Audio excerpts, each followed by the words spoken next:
जय श्री राम, जय माँ कामाख्या। अक्सर ना जब जीवन में लगता है सब कुछ अच्छा चल रहा है, उसी समय कुछ ऐसा होता है कि जीवन बर्बादी की ओर चला जाता है। अक्सर जब हमें जीवन में किसी चीज की सबसे ज्यादा जरूरत होती है, वही चीज हमसे ज्यादा दूर चली जाती है। हमें अक्सर लगता है कि हम किसी चीज को अपने जीवन में ला सकते हैं।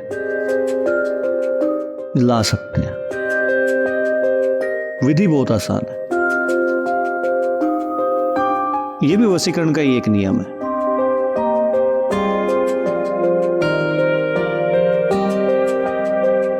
लेकिन ये कोई ऐसी चीज नहीं है कि आपने आज किया उसका असर अभी हो जाए। ये ऐसी चीज है कि यहां आपने इसको लिखा और इसका असर हो गया। आपको जो ये स्क्रीन पर यंत्र दिखाई दे रहा है, आपको ये यंत्र बनाना है। आपको एक सफेद कागज लेना है, ऐसे 9 खाने आपको बना देने हैं और इसके अंदर अब आपको 3 बार 1 5 3 बार 1 लिखना है। लेकिन ये लिखना कब है? ये आपको लिखना है शनिवार को रात्रि समय 10 बजे। और इस यंत्र को बनाने से पहले सबसे पहले हनुमान जी की पूजा करना।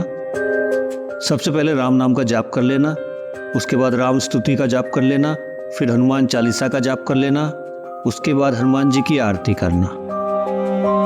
जब तक ये कार्य कर रहे हो तब तक उस चौकोन कागज को आपको हनुमान जी के सामने रखे रखना है। और जब ये सारे कार्य हो जाए उसके बाद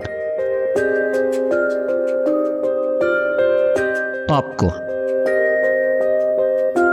एक बार हनुमान चालीसा का उच्चारण करना है और आपको एक खाने में 1 1 1 5 1 1 1 लिख देना है। ऐसे ही आपको 9 की 9 खाने में 9 बार हनुमान चालीसा का जाप करना है और इन अक्षरों को आपको वहां पे लिख देना है।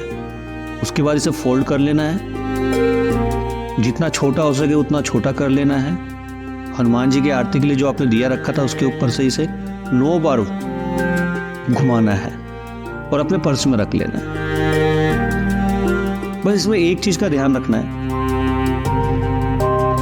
जब आप हनुमान जी की पूजा कर रहे थे, आपने राम स्तुति की, हनुमान चालीसा का जाप किया, हनुमान जी की आरती की, उस समय आपने जिस चीज को भी आकर्षित करने के लिए, वशीकरण करने के लिए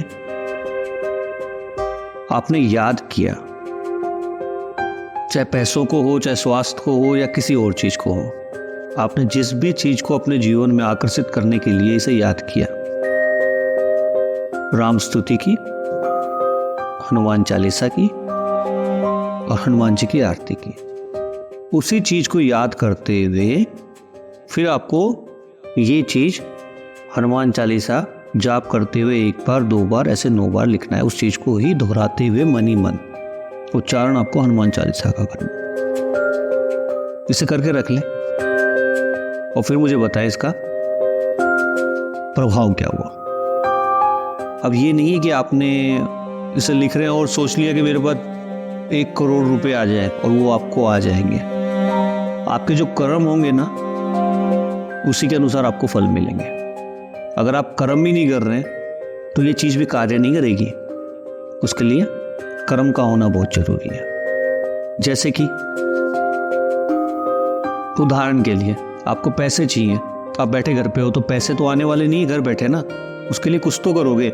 मैं ये नहीं कहता कि आकस्मिक धन प्राप्ति के लिए आप, अरे यार आकस्मिक धन प्राप्ति के लिए भी आप लॉटरी तो खरीदोगे ना, या कहीं तो कुछ पैसे लगाओगे। जबकि मैं ये नहीं कहता कि लॉटरी खरीदो या पैसे लगाओ, लेकिन कुछ तो करोगे ना।